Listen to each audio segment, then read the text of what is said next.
అందరికీ నమస్కారం. నేను Swaroopa Potlapalli. Welcome to iDream. ఈ మధ్య సోషల్ మీడియా సెన్సేషన్ గా రియాజ్ సలీం పేరు ఎక్కువగా వినిపిస్తోంది. సోషల్ మీడియాలో ముఖ్యంగా యూట్యూబ్, ఇన్స్టా ఏది ఓపెన్ చేసినా అతని రీల్సే కనిపిస్తూ ఉన్నాయి. అతనికి ఇప్పుడు ల్యాక్స్ లో, మిలియన్స్ లో ఫాలోవర్స్ ఉన్నారు. అయితే అతని స్టైల్ చూస్తే అసలు అమ్మాయా అబ్బాయా అనే డౌట్స్ చాలా మందికి వస్తున్నాయి. రియాజ్ సలీంకి సంబంధించి అనేక ఇంట్రెస్టింగ్ విషయాలను చెప్పడానికి ట్రాన్స్జెండర్స్ హెల్త్ ఎక్స్పర్ట్ రచన ముద్రబోయిన నాతో పాటు ఉన్నారు. ఆవిడతో మాట్లాడదాం. హలో రచన. హాయ్. మీరు కూడా చూస్తున్నారు కదా, రియాజ్ సలీంని ఫాలో అవుతూ ఉన్నారు. చాలా మందికి అతని గురించి అనేక డౌట్స్ ఉన్నాయి. అసలు రియాజ్ సలీం ఎవరు? రియాజ్ సలీం తను ఒక ఫెమినైన్ గే అని కూడా చెప్పుకోలేదు. జెండర్ నాన్ బైనరీ క్వియర్ పర్సన్గా చెప్పుకుంటున్నారు ఆయన. సో ప్రిఫర్డ్ జెండరు మేలే అని చెప్తున్నారు చాలా మటుకు. ట్రాన్సిషన్ చేసుకుంటానా, ట్రాన్స్జెండరా అన్న వాటి మీద అంటే ఆయనకు ఒక క్లారిటీ ఉంది. తనకి జెండర్ ఎప్పుడైతే మేల్ అన్నారో తను ఫెమినైన్, నాన్ బైనరీ యాక్చువల్గా. సో అంటే ఈ నాన్ బైనరీ అనేవాళ్ళు మన చుట్టూ చాలామంది కనిపిస్తారు. ఎవరైతే మేల్గా పుట్టి ఫెమినైన్గా కొద్దిగా ఉండేవాళ్ళు ఉన్నారో వాళ్ళ జెండర్ మేలే చెప్పుకుంటారు. బట్ కానీ ట్రాన్స్ అయితే కాదు వాళ్ళు. బట్ ట్రాన్స్గా వాళ్ళు గుర్తించుకున్నప్పుడు మనం కాదని కూడా అనలేము. సో ట్రాన్స్జెండర్లో ట్రాన్స్ విమెన్, ట్రాన్స్ మెన్ ఎట్లా ఉన్నారో జెండర్ నాన్ బైనరీ వాళ్ళు కూడా ఉన్నారు. వాళ్ళు మేలు ఫీమేల్లో సెట్ చేసుకోరు. ఐదర్ ఫెమినైన్గా ఉంటారు లేదా ట్రాన్స్ మెన్ అయితే మ్యాస్కులైన్గా ఉంటారనమాట. సో అదొక identity. It's a part of transgender community only unless until they identify themselves. Riyaz Saleem గురించి మీకు బాగా తెలుసు. అతను ఎక్కడ పుట్టాడు, ఏం చదువుకున్నాడు, ఇప్పుడు ఏం చేస్తున్నాడు, వాటి గురించి మీ ద్వారా అతని స్టోరీ తెలుసుకోవాలని. చాలా కష్టపడి నా ఫ్యామిలీ నుంచి వచ్చారు వారు. కేరళలోకి వచ్చి ఏరియాలో చాలా డ్రీమ్స్ తోటి చాలా మటుకు తను మేకప్ ఆర్టిస్ట్ లాగా ఎదగాలి అని ఎంతో కష్టపడి, వాళ్ళ అమ్మగారు కూడా చిన్న ఉద్యోగం 10,000 సంపాదించి ఇల్లుని గడుపుకునే ఆ స్థాయిలో నుంచి ఈరోజు తనకంటూ ఒక ప్రత్యేకమైన ఇల్లు, బంగ్లా కట్టుకునే ప్లానింగ్లో నిజంగా ఉన్నారు అంటే నిజంగా హర్షించదగ్గ విషయం. ఎంతో కృషి ఉండుంటుంది యాక్చువల్గా తను. సో ఇనీషియల్గా జస్ట్ ఒక మేకప్ ఆర్టిస్ట్గానే తనకి ఆడమ్మాయిలాగా లిప్స్టిక్ పెట్టుకోవటము, ఐ ల్యాషెస్, ఐ మేకప్ చేసుకోవటము, ఫ్లాషీగా కొన్ని ప్రోడక్ట్స్, బ్యూటీ ప్రోడక్ట్స్ని ప్రమోట్ చేసేలాగా తన రీల్స్ అన్నీ ఉన్నాయి. ఆ విధంగానే తను ఎగ్జిబిట్ చేసుకున్నారు. రీల్స్ కూడా ఉన్నాయి. బట్ ఆల్ ద సడన్ ఒక మంచి ప్రోగ్రెస్ తనలో ఏం కనపడింది అంటే నాట్ ఓన్లీ అంటే they are educated actually. Riyaz సలీంలో ఉన్న ఒక్క బెస్ట్ స్ట్రెంగ్త్ మనకు చూసినప్పుడు he's very good at English, very good at articulation and whatever the LGBTQ politics గురించి మాట్లాడటంలో, ఫెమినిజం గురించి మాట్లాడటంలో, కాస్టిజం గురించి మాట్లాడటంలో చాలా క్లారిటీ ఉంది తనకి. So I really prize that principles and knowledge actually. So not only as a artist, makeup artist who belong to gender non-binary, but also as an activist, as a feminist. Now Riaz Saleem is in front of us and he has such a huge energy actually. తను చాలా energy ఉంది, చాలా art ఉంది, skills ఉన్నాయి తనకి. తను భలే నిజంగా హ్యాండ్సమ్గా ఉన్నాడు. అయితే తనవన్నీ చూస్తుంటే తన అటైర్ కావచ్చు, తన హెయిర్ స్టైలు, అసలు అమ్మాయా అబ్బాయా అనే ఒక డౌట్ తనే క్రియేట్ చేస్తున్నాడు కదా, ఒక కన్ఫ్యూజన్ అనేది. అంటే ఇప్పుడు నాన్ బైనరీ అంటే ఎలా ఉంటారు, వీళ్ళు పెళ్లి చేసుకోవచ్చా, అసలు ఏ జెండర్ని వీళ్ళు పెళ్లి చేసుకుంటారు? వెరీ గుడ్ క్వశ్చన్ ఇది. ఎందుకంటే సమాజంలో చాలామందికి ఆడ మగ వాళ్ళకి, ముఖ్యంగా ఆడ మగలోనే ఉంది సమాజం. ట్రాన్స్ వాళ్ళంటే కొద్దిగా ఐడియా ఉంది, ఎందుకంటే హిజ్రా సమాజం ఉంది కాబట్టి వీళ్ళు మగవాళ్ళుగా పుడతారు, తర్వాత సర్జరీలు చేయించుకుంటారు, ఇదంతా చాలామంది తెలిసిన విషయం. బట్ కానీ మా అందరి జర్నీ కూడా ఒకవేళ ఎక్కడైతే సోకాల్డ్ బైనరీ సమాజంలో మాకు యాక్సెప్టెన్స్ రాదో, తెలీదుగో, మేము చిన్నపిల్లగా పుట్టినప్పుడు, నేను ఇంతకుముందు చాలా ఇంటర్వ్యూస్లో చెప్పాను, చిన్నప్పుడు పుట్టినప్పుడు మాకే కన్ఫ్యూజన్. అది నేను ఎందుకు అబ్బాయిలా పుట్టాను, అమ్మాయిలా ఎందుకు ఆలోచిస్తున్నాను, అమ్మాయిలా ప్రవర్తించాలని ఎందుకు అనిపిస్తుంది అనే దగ్గర నుంచి స్టార్ట్ అవుతుంది మా జర్నీ. సో ఈ జర్నీలో ఎవరైతే లేదు నేను అమ్మాయిగా మారాలి పూర్తిగా అనుకున్న వాళ్ళు ట్రాన్స్గా బయటకు వస్తారు. వచ్చినప్పుడు వాళ్ళకి సమాజంలో వాళ్ళ కుటుంబంలో ఫస్ట్ యాక్సెప్టెన్స్ దొరకకపోతే బయటకు వచ్చేస్తారు వాళ్ళు.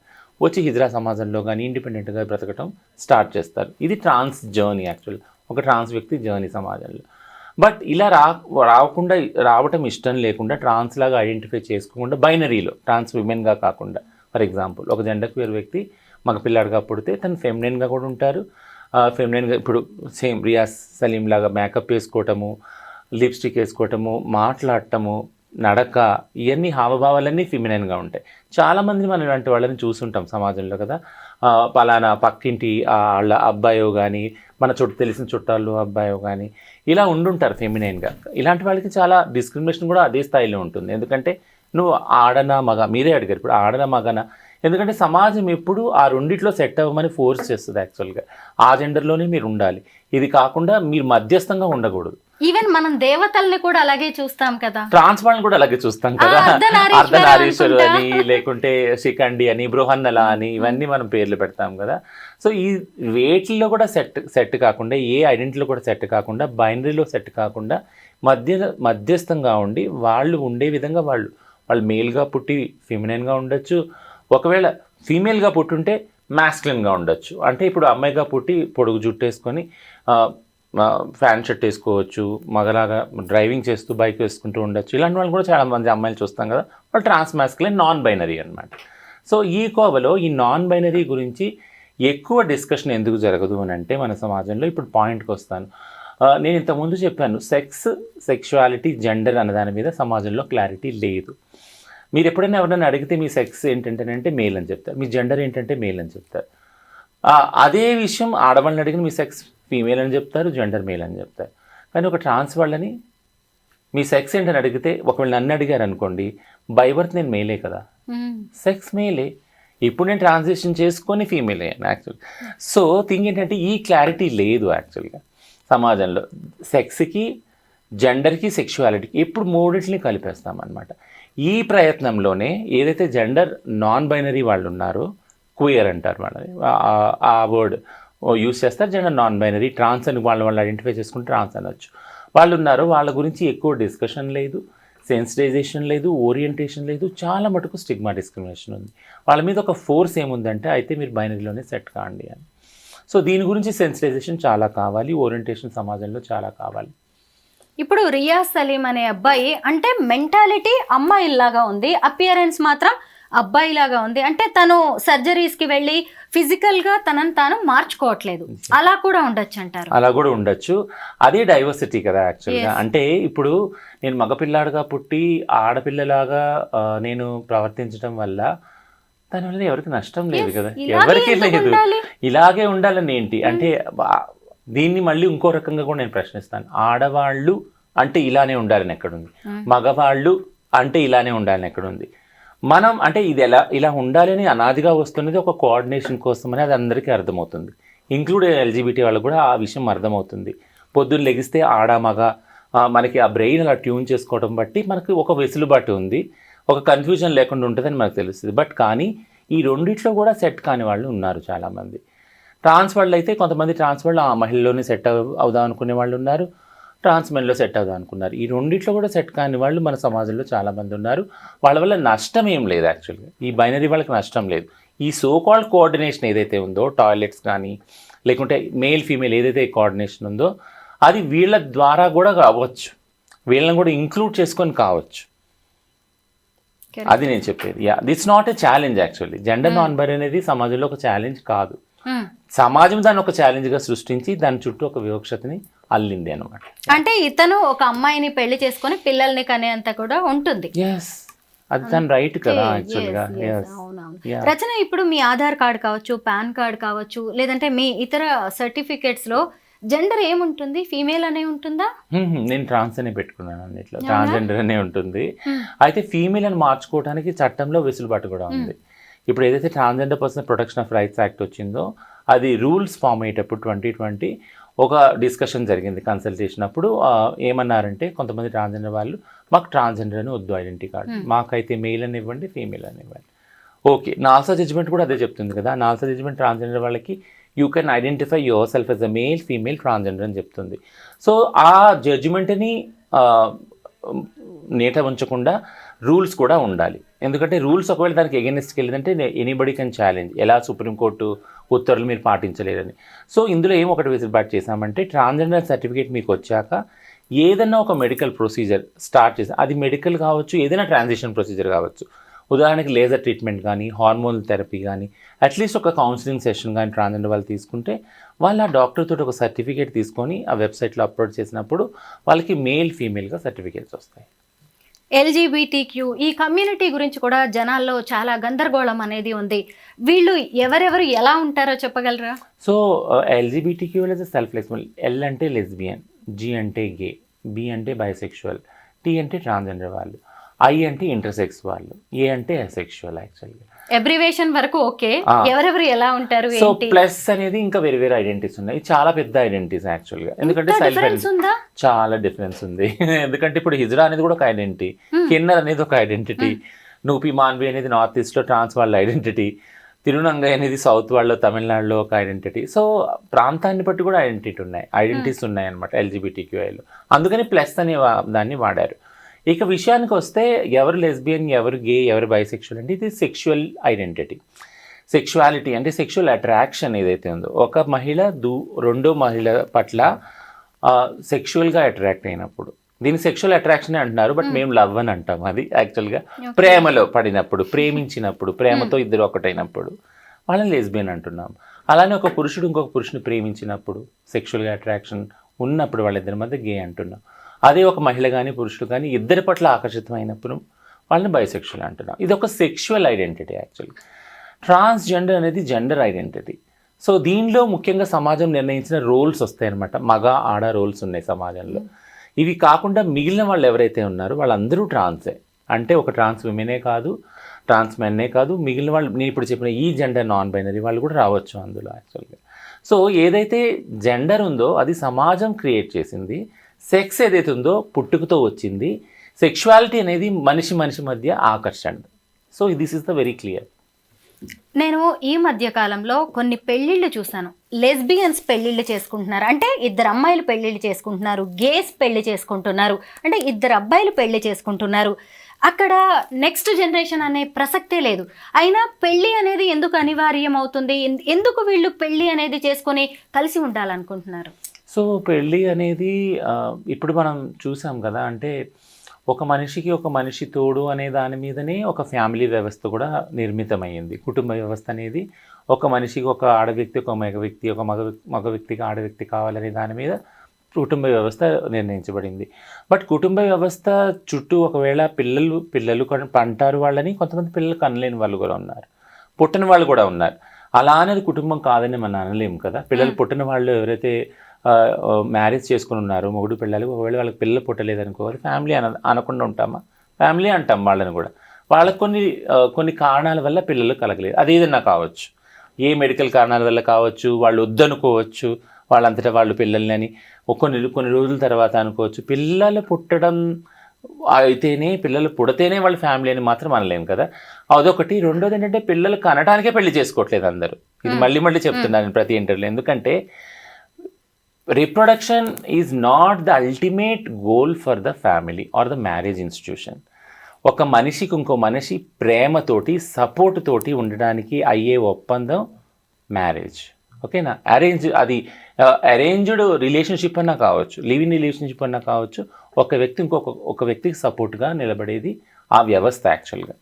దాని చుట్టూ కల్చరల్ పరంగా మనం అల్లింది ఏంటంటే ఒక అబ్బాయి ఒక అమ్మాయి కలిసి ఉండాలి అంటే పెళ్లి చేసుకుంటే వాళ్ళు ఒకవేళ విడిపోదలుచుకుంటే వాళ్ళ మధ్య ఉన్న గొడవలు అయితే అలాంటి గొడవల్ని డీల్ చేయడానికి మనం కొన్ని చట్టాలని, కొన్ని కల్చర్ని మనం దాని చుట్టూ ఫ్రేమ్ చేసాం. సమాజం అనేది ఫ్రేమ్ చేసింది. ఎందుకంటే పెళ్ళి అనే ఒక ఇన్స్టిట్యూషన్ని కాపాడటానికి, ప్రొటెక్ట్ చేయడానికి. ఎప్పుడంటే అప్పుడు ఇద్దరు వ్యక్తుల దగ్గరకు వచ్చి, ఇప్పుడు ఆడ మగ పెళ్లి చేసుకున్నప్పుడు ఖచ్చితంగా పిల్లలు పుడతారు. వాళ్ళు ఇష్టం వచ్చినప్పుడు విడిపోయారనుకో ఆ పిల్లల భవిష్యత్తు ఏమవుతుంది కదా. సో ఆ పిల్లల భవిష్యత్తు, అలాగే మానసిక మెంటల్ హెల్త్ ఏదైతే ఉంటుందో, ఒకళ్ళ మీద ఒకళ్ళు డిపెండెంట్ అయి ఉంటారు ఎమోషనల్గా. ఆ మెంటల్ హెల్త్ని ప్రొటెక్ట్ చేయడానికని డైవర్స్కి సంబంధించిన చట్టాలు, డొమెస్టిక్ వైలెన్స్ సంబంధించిన చట్టాలు ఇవన్నీ ఫ్రేమ్ చేసుకున్నారు దాన్ని కాపాడుకోవటానికి, ప్రొటెక్ట్ చేసుకోవటానికి. But same protection, same safety LGBT వాళ్ళకి లేవు. సో అది డిమాండ్ చేస్తూ ఉన్నారు గత కొన్ని సంవత్సరాల నుంచి. ఎందుకునంటే ఎల్జిబిటీ వాళ్ళకి పార్ట్నర్స్ దొరకటమే కష్టము. ఈ ప్రయత్నంలో ఎల్జిబిటీ వాళ్ళ దగ్గరికి సోకాల్డ్ ఏదైతే సిస్ కమ్యూనిటీ వాళ్ళు అప్రోచ్ అయ్యే ప్రమాదం ఉంది. అయ్యి వాళ్ళతో రిలేషన్షిప్లో ఉండి ఆ డొమెస్టిక్ వైలెన్స్, ఆ పార్ట్నర్ వైలెన్స్ కొన్ని రోజులు ఉండి వాళ్ళు ఒకవేళ వెళ్ళిపోతున్నారు అనుకో, సో దీనికి ఆ అడ్డుకట్ట ఆనకట్ట ఎక్కడుంది యాక్చువల్గా. అందుకని మ్యారేజ్ రేట్స్ చాలా అడుగుతున్నారు. ఎందుకంటే ఇది ఒక ఇమోషనల్ డ్రౌనింగ్ ఉంది ఇక్కడ ఇందులో. అంటే మెంటల్ హెల్త్కి సంబంధించిన విషయాలు చాలా ఉన్నాయి, సూసైడల్ అయ్యే ఛాన్సెస్ చాలా ఉన్నాయి. సో అందుకని ఇక్కడ ఎల్జిబిటీ రిలేషన్షిప్స్ని ప్రొటెక్ట్ చేయడానికి మ్యారేజ్ అనేదాన్ని డిమాండ్ చేస్తూ ఉన్నారు. మ్యారేజ్ అనేది ఎందుకు అన్నది మీ ప్రశ్న. యాక్చువల్గా దానికి వస్తాను. యాక్చువల్గా ఎలా అయితే ఫస్ట్లో చెప్పానో ఒక వ్యక్తి సపోర్ట్ చాలా అవసరం అని, ఇమోషనల్గా ఉండటానికి. మనం అందరం జంతువులమే యాక్చువల్గా. జంతువులు అంటే మన చుట్టూ ఒక నాగరికతని అల్లుకున్నాం మనం కదా. సివిలైజేషన్ అనేది ఒక నాగరికత, ఒక భార్య, ఒక భర్త, పిల్లలు, ఫ్యామిలీ, ఇల్లు, అమ్మమ్మ, తాతయ్య, ఇదంతా ఒక నాగరికత మనం నేర్చుకున్నాం, అల్లుకున్నాం మన చుట్టూ మనం. అదంతా నాగరికత కూడా బైనరీలోనే ఉంది యాక్చువల్గా. ఆ బైనరీ నుంచి బయటకు వచ్చిన వాళ్ళు ఎల్జిబిటీ వాళ్ళు. ఆ బైనరీ ఏదైతే ఉందో వ్యవస్థ, అందులో నుంచి బయటకు వచ్చి జీవిస్తున్న వాళ్ళు ఒంటరిగా జీవించాల్సి వస్తుంది. సో ఒంటరిగా జీవించే తత్వము ఏ జీవికి కూడా లేదు. Every living being is a community being at the end of the day. మీరు అడవిలో చూసుంటారు కదా, జీబ్రాలన్నీ ఒక చోట, పులులన్నీ ఒక చోట, ఏనుగులన్నీ ఒక చోట గుంపుగా ఉంటాయి. సో మనం ఏం వాటికి వేరు కాదు కదా. అంటే ఇప్పుడు మనం బట్టలు వేసుకొని నాగరికత నేర్చుకున్న మనుషులు అయ్యాము, బట్ మనం కూడా అలాంటి కమ్యూనిటీ జీవాలమే కదా. సో కాబట్టి ఒక కమ్యూనిటీ అనేది ఎల్జిబిటీలో లేదు. ఎవరికి వాళ్ళు విడిగా వాళ్ళ తల్లిదండ్రులను వదిలిపెట్టి జీవించే మనుషులు, ఏకంగా అంటే సింగిల్గా జీవించే మనుషులు. సో వాళ్ళంతటా వాళ్ళు ఒక కమ్యూనిటీ ఏర్పరచుకోవాలి. ఎందుకంటే ప్రతి ఒక్క జీవికి ఒక కమ్యూనిటీ అవసరం. అందుకని ఈ మ్యారేజెస్ అనేది, లివింగ్ రిలేషన్షిప్ అనేది ఎల్జిబిటీలో చాలా ముఖ్యం అన్నమాట. ఈ లెస్బియన్, గే మ్యారేజెస్కి లీగల్ అప్రూవల్ ఉంటుందా? లేదు. హిందూ మ్యారేజ్ చట్టం ప్రకారం ఒక జడ్జిమెంట్ ఉంది మెడ్రాస్ హైకోర్టుది. ఒకవేళ హిందూ రిచువల్స్ ఫాలో అయ్యి చేసుకుంటే కనుక ఆ వధువు ఎవరైతే ఉన్నారో ఆమె హిందూ వధువుగానే పరిగణించబడుతుంది, ఆ పెళ్లిగా పరిగణించబడుతుంది. సో ఒక గుళ్ళో దండలు మార్చుకొని పురోహితుల మధ్య మంత్రతంత్రాలతో ఏదైతే జరుగుతాయో పెళ్ళిలో అది కూడా. బట్ క్రిస్టియన్ ప్రకారం కానీ లేదా ఇస్లాం ప్రకారం కానీ అది ఇప్పుడు వచ్చి యాక్సెప్ట్ అయితే లేదు. చాలామంది ఆర్య సమాజ్లో చేసుకుంటారు, అక్కడ సర్టిఫికేట్ కూడా దొరుకుతుంది. బట్ దాని లీగల్ వ్యాలిడిటీ కూడా ఇంకా క్వశ్చనింగ్. ఎందుకంటే ఇప్పుడు ఆర్య సమాజ్ ఇచ్చే మ్యారేజ్ సర్టిఫికేట్లనే ఒక క్వశ్చన్ మార్క్లో గవర్నమెంట్ పడేసింది యాక్చువల్గా. అయితే ఇలాంటి వాళ్ళు పిల్లలు కావాలి, మాకంటూ ఒకళ్ళు ఉండాలి అనుకున్నప్పుడు సరోగసీకి కానీ లేదంటే అడాప్షన్కి వెళ్ళే ఛాన్సెస్ ఉంటాయి? లేదు, ఆ రైట్స్ కూడా లేవు. సరోగసీ చట్టం పెట్టేటప్పుడు కూడా మేము చాలా కన్సల్టేషన్స్ చేశాము. సరోగసీ దానిలో ఎల్జిబిటీ వాళ్ళని ఇంక్లూడ్ చేయండి అని కూడా చెప్పడం చేశాము. బట్ ఎథికల్గా వాళ్ళు చాలా క్వశ్చన్స్ రైజ్ చేశారు. ఏంటి అని అంటే మామూలుగానే మేల్ ఫీమేల్ రిలేషన్షిప్స్లో ఆడవారికి సింగిల్ ఉమెన్ ఉన్నప్పుడు ఖచ్చితంగా వాళ్ళు టేక్ కేర్ చేయగలిగితే పిల్లల్ని వాళ్ళకి ఇస్తాం, ఎందుకంటే తల్లులు కాబట్టి. ఎవరైతే తల్లులు లేని పిల్లలు ఉన్నారో వాళ్ళకి ఇస్తాం, కానీ తండ్రికి సింగిల్గా ఉన్న వాళ్ళకి ఇయ్యరు. సో అక్కడ కూడా రూల్స్ చాలా స్ట్రిక్ట్గానే ఉన్నాయి. అదొకటి. ఇంకో ఫైనాన్షియల్ బేస్ ఒకటి, అంటే కన్సిస్టెంట్గా ఆ పిల్ల ఎవరైతే ఉన్నారో, పిల్లలు అనాథ అయి ఉన్నారు, తల్లిదండ్రులు లేని వాళ్ళు ఒకవేళ మీరు పెంపకాన్ని తీసుకుంటే వాళ్ళ విద్యాభ్యాసం కానీ, వాళ్ళ రోజువారీ జీవనం కానీ, జీవన స్టాండర్డ్స్ కానీ అవన్నీ వాళ్ళు మంచిగా తీసుకెళ్లేటట్టు వాళ్ళ ఇన్కమ్ లెవెల్స్ ఉంటేనే అదంతా ఫైనాన్షియల్ స్టెబిలిటీ చూసి ఇచ్చే ఒక ప్రొసీజర్ ఉంది యాక్చువల్ అడాప్షన్లో. సో సరగసీకి మాట్లాడుకున్నప్పుడు ఈ సరగసీలో చాలా మటుకు గే వాళ్ళు వాళ్ళకి పుట్టే పిల్లలకి సంబంధించిన ఏదైతే ఉన్నాయో అది ఎవరికి కనాలి, ఎలా కనాలి, దానికి ఒకవేళ కంటే దానికి ఆ పుట్టిన పిల్లల్ని వాళ్ళకి ఒక మంచి ఫ్యూచర్ ఇవ్వగలుగుతారా కదా. ఇప్పుడు ఇప్పుడు చాలామంది ట్రాన్స్జెండర్ వాళ్ళు పెంచుకుంటున్నారు చాలా కొన్ని కాలాలుగా. పలానా వ్యక్తి ట్రాన్స్జెండర్ వాళ్ళ కొడుకు కూతురు అనేది ఒక వివక్షత మళ్ళీ వాళ్ళకి అంటుకుంటుంది. గే వాళ్ళైనా అంతే, లెస్బియన్ వాళ్ళు అంతే. ఒకవేళ మన స్కూల్ సిస్టమ్స్లో, అడ్మినిస్ట్రేషన్ సిస్టమ్స్లో తండ్రి కానీ తల్లి కానీ వచ్చి సంతకం పెట్టాలి, ఖచ్చితంగా వాటిని డిక్లేర్ చేయాలి డాక్యుమెంట్స్లో. ఇదంతా ప్రొసీజర్స్ చాలా కష్టతరంగా ఉన్నాయి కదా. వీటిలన్నింటినీ ఒక ఛాలెంజ్గా వస్తుంది ఎల్జిబిటీ వాళ్ళకి. సరోగసీ కానీ లేక అడాప్షన్ కానీ రైట్స్ వస్తే చాలా ప్రాబ్లమ్స్ వస్తాయని అప్పుడు డిస్కషన్ అయ్యి దాన్ని పక్కడం పెట్టడం జరిగింది. సో సరోగసీ రైట్స్ ఇప్పుడు కూడా లేవు. ఎవరికి లేవు, గేస్ కి కానీ లెస్బియన్స్ కి ఎవరికి ఉండవు. పిల్లల్ని దత్తత తీసుకోవడం విషయంలో అదే ఆ దత్తత విషయం ఏది లేదు, దత్తత విషయం లేదు, సరోగసి కూడా లేదు. ఈ మధ్య కాలంలో ట్రాఫిక్ కానిస్టేబుల్స్, ట్రాఫిక్ అసిస్టెంట్స్ గా కొంతమందిని ట్రాన్స్జెండర్స్ ని తీసుకున్నారు కదా, 44 మెంబర్స్ ని. మీ ఫ్రెండ్ వాళ్ళకి సంబంధించిన వాళ్ళందరూ జాస్మిన్. అయితే ఇప్పుడు వాళ్ళని ట్రాఫిక్ వాలంటీర్స్ గా తీసుకోవడం మీద కూడా చాలా నెగిటివ్ కామెంట్స్ వస్తున్నాయి.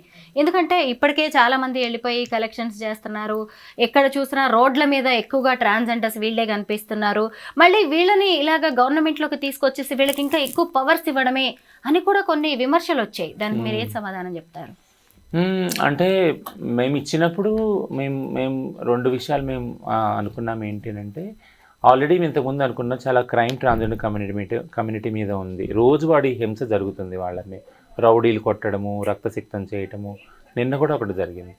మేమేమనుకున్నామంటే ఇప్పుడు ఒకవేళ ట్రాఫిక్ వాలంటీర్గా వెళ్తే పోలీస్ డిపార్ట్మెంట్తో సన్నిహితంగా పనిచేస్తే ఖచ్చితంగా డిపార్ట్మెంట్ లైన్స్లో వాళ్ళకి ఒక ప్రొటెక్షన్ దొరుకుతుంది అని మేము అనుకున్నాం యాక్చువల్గా.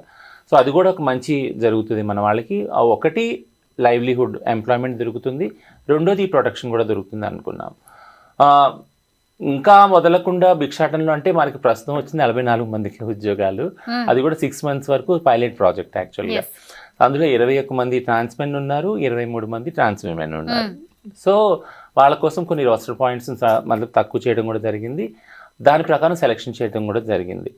ఇది కన్నా సక్సెస్ అయితే ఒక ప్రాపర్ నోటిఫికేషనే వెళ్తుంది గవర్నమెంట్ నుంచి, వేరే వేరే డిస్ట్రిక్ట్స్లో నుంచి కూడా తీసుకొని ప్రాపర్ ఎగ్జామ్స్ కానీ టెస్ట్లు కానీ తీసుకుంటారు. I think it will be successful. ఎందుకంటే ఈ సో కాల్డ్ పైలట్ ప్రాజెక్ట్కే చాలామంది వచ్చారు యాక్చువల్గా. 50 మంది అన్నప్పుడు 100 మంది దాకా అక్కడ అడగడం జరిగింది. అందులోంచి కరెక్ట్ ఎవరైతే సూటబుల్ ఉన్నారో వాళ్ళని సెలెక్ట్ చేయడం జరిగింది.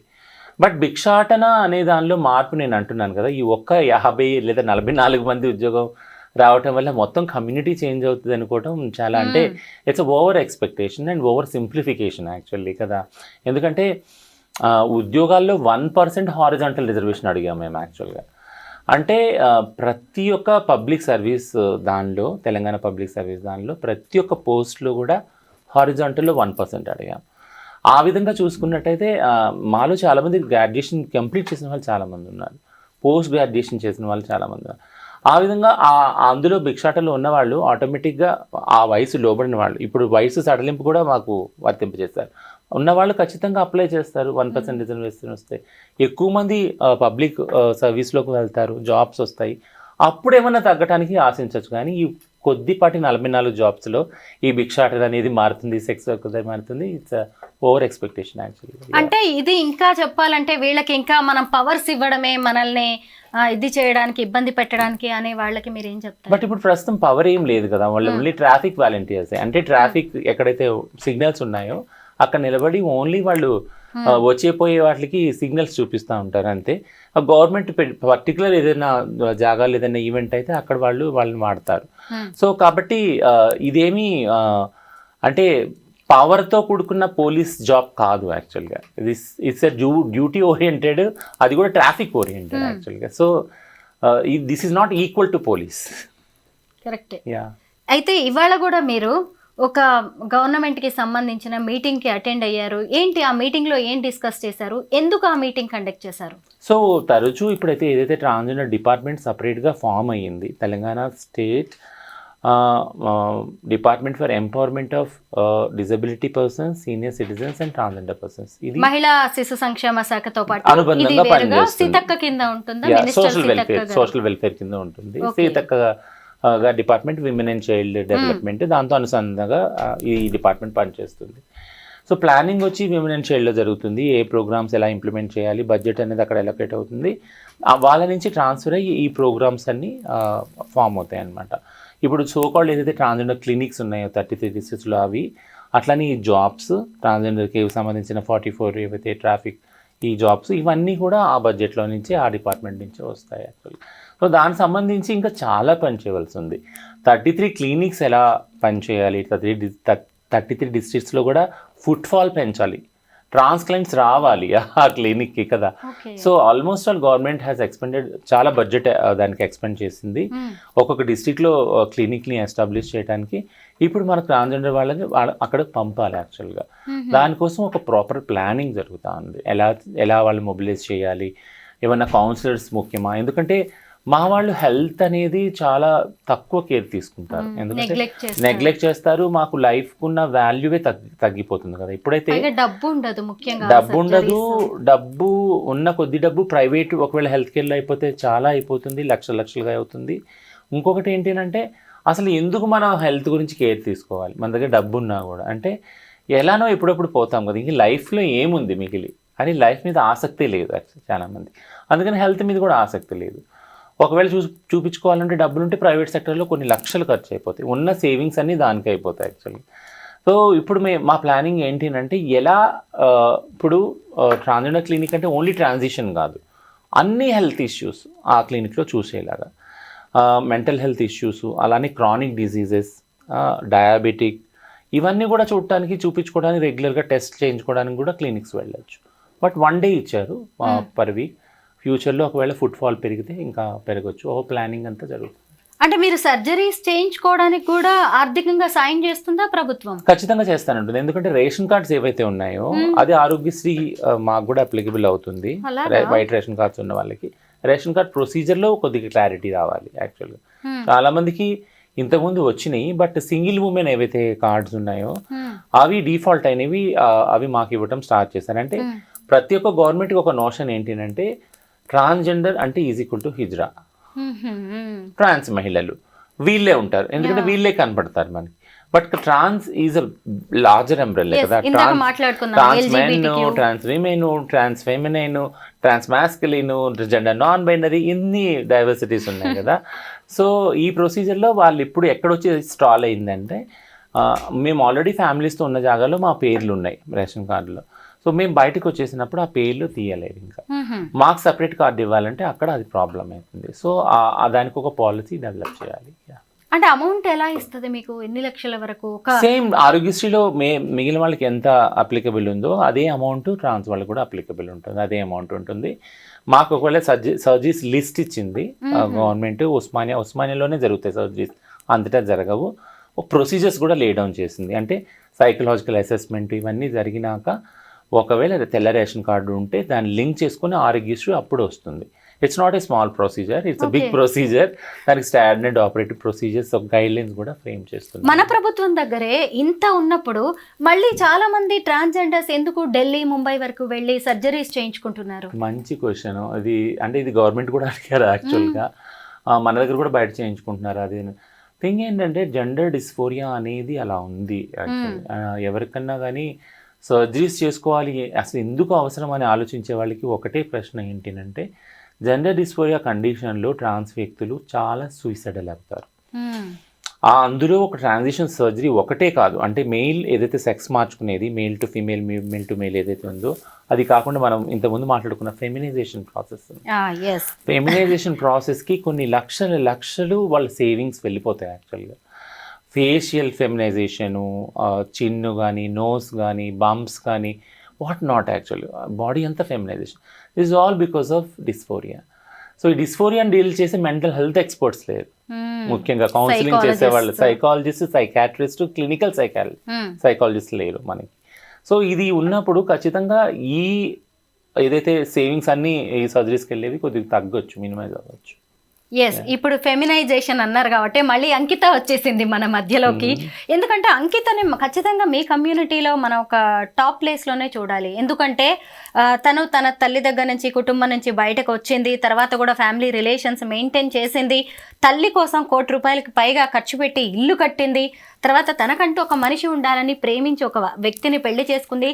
సరే, భార్యాభర్తలు నార్మల్ వాళ్ళకి కూడా గొడవలు వస్తాయి, విడిపోయారు. దాన్ని కూడా మనం పాజిటివ్ యాంగిల్లోనే మనం చూసాం. ఆ అమ్మాయి కూడా నేను ఇంకా మూవ్ ఆన్ అయిపోవాల్సిందే అని చెప్పి తను కూడా ఎంతో పాజిటివ్ యాటిట్యూడ్తో, మీరు కూడా ఎంతో మంచి అప్రిసియేషన్స్, కాంప్లిమెంట్స్ ఇచ్చారు తనకి. అయితే ఈ ఫెమినైన్ ఫేస్ కోసం తను జాలైన్ సర్జరీ చేయించుకోవడం చాలా ఆశ్చర్యంగా అనిపించింది. ఏంటి అసలు ఫీమేల్గా కనిపించడానికి ఇంత కష్టపడతారా ట్రాన్స్జెండర్స్ అనిపించింది నాకైతే. సో మళ్ళీ రియాజ్ సలీం మీదకి వద్దాం మనం టాపిక్ అంకిత నుంచి. ఎందుకంటున్నాను అంటే మీరు అన్నది కరెక్టే, మనం దాని గురించి చాలా విస్తారంగా మాట్లాడుకున్నాం. బహుశా ఈ కౌన్సిలింగ్ ఫెసిలిటీ లేకపోవడం వల్ల చాలామంది సర్జరీస్కి వెళ్తున్నారేమో, అసలు అక్కడ కౌన్సిలింగ్ అవుతున్నాయో లేదో అన్నది కూడా మనం డీల్ చేసాము. మీరు రియాజ్ సలీం మీదకి ఎందుకు రావాలని నేను అంటున్నానంటే, ముఖ్యంగా చాలామంది నేను ఇంటర్వ్యూకి వచ్చేటప్పుడు చాలామంది అన్నారు, అంటే రియాజ్ సలీం ఎక్కడో కేరళలో ఫెమినైన్గా ఉన్నారు, తను ట్రెండింగ్ అవుతున్నారు, బట్ తన గురించి నువ్వేం మాట్లాడతావు రచనమ్మ అని అడిగారు. యాక్చువల్లీ యాంకర్ గారు ఎందుకు పిలిచారు, హోస్ట్ గారు ఎందుకు పిలిచారు అంటే, ట్రాన్స్ స్పెక్ట్రంలో ఎవరైతే ఉన్నారో ఐడెంటిటీస్ వేరే వేరే హిజ్రా కానీ, లేదా ట్రాన్స్ ఉమెన్ కానీ, ట్రాన్స్ మెన్ కానీ, ట్రాన్స్ నాన్ బైనరీ కానీ, వీళ్ళందరి గురించి మనం మాట్లాడుకోవాలి. ఎందుకంటే ప్రతి ఒక్కళ్ళ జర్నీ మనకి ఇంపార్టెంట్. ఇందులో ఉన్న ఐడెంటిటీస్ ముఖ్యంగా పొద్దున మీరు శివశక్తిని తీసుకొచ్చి మాట్లాడదామన్నా మనం మాట్లాడాలి. యాక్చువల్గా వాళ్ళని కూడా ట్రాన్స్గా ఐడెంటిఫై చేసుకునే వాళ్ళు చాలామంది ఉన్నారు కదా, దేవుడు వచ్చే మనుషులు వీళ్ళందరూ. ముఖ్యంగా రియాజ్ సలీం గురించి నేను ఎందుకు అంటున్నాను అంటే, రియాజ్ సలీము చూసినప్పుడు ఎంత పవర్ఫుల్ ఆయన పర్సనాలిటీ చూసినప్పుడు నాకేమనిపిస్తుంది అంటే, ఎడ్యుకేషన్ ఒక మనిషిని ఒక ఒక ఒక మైనారిటీ కమ్యూనిటీ నుంచి రిప్రజెంట్ చేసినా కూడా ఎంత పవర్ఫుల్ పొజిషన్లోకి తీసుకొచ్చి కూర్చోపెడదన్నదాన్ని పెట్టచ్చు అన్నదానికి బెస్ట్ ఎగ్జాంపుల్ రియాజ్ సలీం. యాక్చువల్గా the way he speaks about every topic, not leave the makeup అదంతా పక్కన వదిలిపెట్టండి, బ్యూటీ ప్రోడక్ట్స్ ఇవన్నీ, బ్యూటీ టిప్స్ అవన్నీ కూడా పక్కన పెట్టినాక, as a personality, as an individual ఆయన బిల్డప్ చేసుకున్న ఆయన పర్సెప్షన్స్ అరౌండ్ ఫెమినిజం కానీ, ఆయన ఇంటర్వ్యూస్ చూశాను, ఆయన సెల్ఫ్ రీల్స్ కూడా చాలా చూశాను నేను. అందులో ఫెమినిజం గురించి మాట్లాడేటప్పుడు పేట్రియార్కల్ సెటప్లో విమెన్ని ఎంత సబ్జుడైజ్గా చూస్తారు జెండర్ స్పెక్ట్రంలో, మహిళలు ఎంత వివక్షతకి లోనవుతారు పురుషుల వల్ల, కుల వ్యవస్థలో అలాగే జెండర్ వ్యవస్థలో కూడా, అని చాలా చక్కగా క్లియర్గా వర్ణించి చెప్పాడు. ముఖ్యంగా కేరళ, ఏదైతే కేరళలో మనం అనుకుంటాం మదర్హుడ్, 100% విమెన్ ఎడ్యుకేషన్ ఇవన్నీ మనం అనుకుంటాం, అక్కడ ఉన్న కుల వ్యవస్థ ఏదైతే ఉందో ఆ కుల వ్యవస్థలో ఎల్జిబిటీ వాళ్ళని ఎక్కడ ప్లేస్ చేసుకున్నారు వాళ్ళు అని తన జర్నీని అటాచ్ చేసుకుంటా ఎంత స్ట్రాంగ్గా కాన్ఫిడెంట్గా ఆయన చెప్పిన మాటలు నిజంగా I really praise him actually. ఎందుకంటే అలా మాట్లాడే వాళ్ళు మనకి చాలా తక్కువ మంది ఉన్నారు. 2013లో మధ్యప్రదేశ్లో ఉజ్జయినిలో ప్రియాంశు యాదవ్ అని ఒక 16 ఏళ్ల కుర్రాడు, మీకు తెలిసే ఉంటుంది, మీరు చేసుకుంటూ ఉంటారు దాని మీద ఎపిసోడ్, 10th క్లాస్ చదివే పిల్లాడు సూసైడ్ చేసుకున్నాడు. యాక్చువల్గా మీరు ఇన్స్టాగ్రామ్లో చూసినప్పుడు నాకు తలుచుకుంటే నేను చాలా బాధగా అనిపిస్తుంది. ఎందుకంటే సచ్ స్మాల్ ఏజ్లో అంత క్యూట్గా ఉన్న తను 4000 హేట్ కామెంట్స్ ఒక రీల్కి. తను ఒకరోజు దీవాళికి శారీ కట్టుకున్నప్పుడు 4000 హేట్ కామెంట్స్ వచ్చినాయి ఆ రీల్కి. And he attempted suicide, committed suicide actually.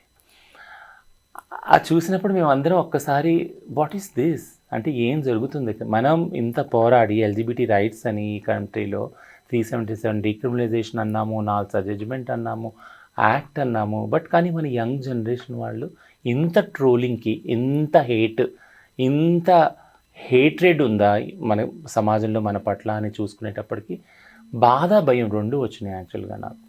ఎందుకంటే తను కూడా సిమిలర్గా మేకప్ ఆర్టిస్ట్ అయ్యి ఎన్నో కళలు కానీ ఎంతో పేరు తెచ్చుకొని ఎదగాలి, తన కెరియర్ చేసుకోవాలి ఒక డాన్సర్గా, ఒక మేకప్ ఆర్టిస్ట్గా అనుకున్న చిన్న పిల్లోడు సూసైడ్ చేసుకునేటప్పటికి we have seen that gender non binary అన్న వాళ్ళకి ఎంతటి వివక్షత ఉంది సమాజంలో. 4000 హేట్ కామెంట్స్ యాక్చువల్లీ ఆ ఇన్స్టాగ్రామ్ ఐడి కింద ట్రోల్ చేశారు యాక్చువల్లీ.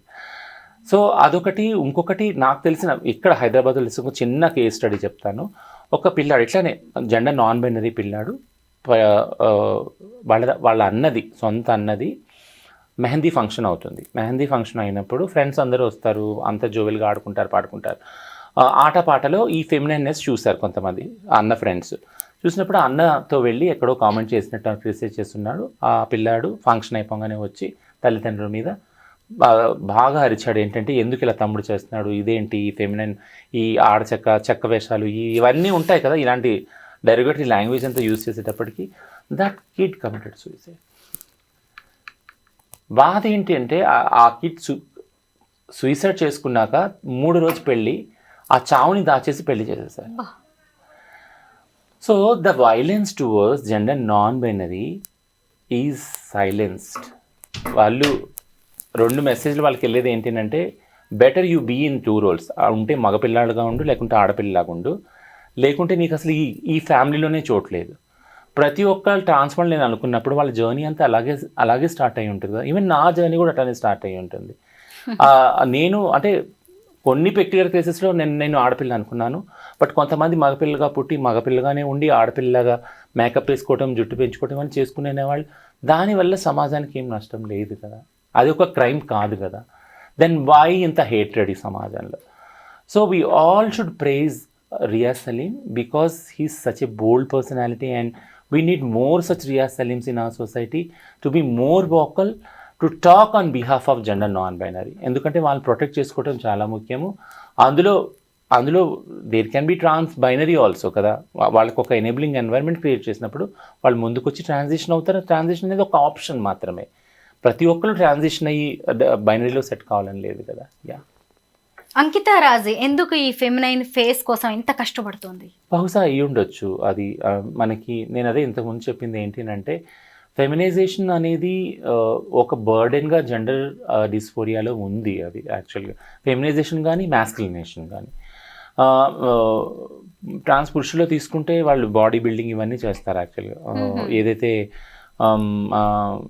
ఇప్పుడు కొంతమంది ట్రాన్స్ మ్యాస్కులిన్, ట్రాన్స్ మెన్ అయితే ఎవరైతే ఉన్నారో మీరు చూడొచ్చు ఇన్స్టాగ్రామ్ ప్రొఫైల్స్లో, వాడు బాడీ బిల్డింగ్లో ఉండి మంచి శరీర దార్ఢ్యం చూసుకొని వాళ్ళు ఫైటింగ్ వీటిలన్నిటికీ వెళ్తూ ఉంటారు రెగ్యులర్గా జిమ్కి వెళ్ళి, ప్రోటీన్స్ అవన్నీ తీసుకొని.